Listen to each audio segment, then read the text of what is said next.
Кайрадан Кыргызстандын өзүндө болуп жаткан кабарларга кайрылалык. Баш мыйзамга өзгөртүү киргизүү маселесинин тегерегинде пикир келишпестиктер уланууда. Бүгүн эле депутаттар ал долбоорду талкуулоо үчүн чогулушуп, бирок колдоо таппаган соң залдан чыгып кетишкен.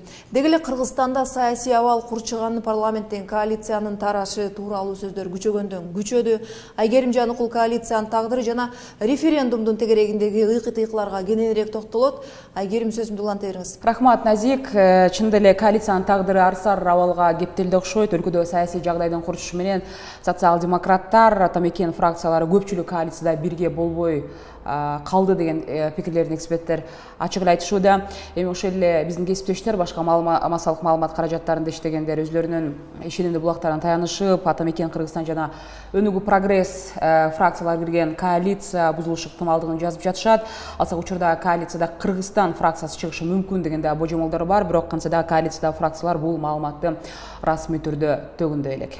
Айгерим, баш мыйзамга өзгөртүү киргизүү маселесинде эмне үчүн депутаттар чыгып кетишти? Талкуу кандай болуптур? Ал окуя мындайча болду. Маселени экинчи окууга алып чыгуу боюнча добуш берүүнүн алдында Өмүрбек Текебаев адегенде маселени талкуулоо үчүн дагы бир жума убакыт сурады, бирок добуш берүүнү күтпөй күн тартиби бекитилгенден кийин Текебаев мырза баштаган ошол эле Бакыт Төрөбаев, Өмүрбек Бабанов жана Чолпон Жакупов өңдүү депутаттар залдан чыгып кетти. Бирок албетте бул бүгүнкү ошол баш мыйзамга өзгөртүү киргизүү боюнча маселенин жогорку кеңеште талкууланган окуянын аякташы ушундай болду.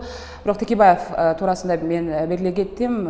Эсиңиздерде болсо кечээ эле Эдил Байсалов жана Өмүрбек Текебаев дагы бир күндө өзлөрүнүн маалымат жыйынын өткөргөн болчу. Дал ушул маселелер боюнча, маалымат жыйын боюнча бүгүн да күч органдары өзүнүн жоопторун берди.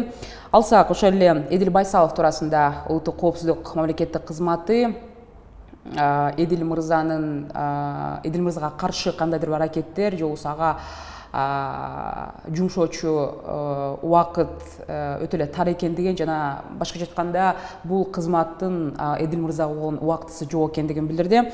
Ошол эле Өмүрбек Текебаев болсо бул анын кечээки маалымат жыйында билдирген билдирүүлөрү боюнча ошол эле ата журттун кайсы бир депутаттары дагы, бир канча депутаттар деп айтып кеткен, ар биринин токтолгон кажети жок.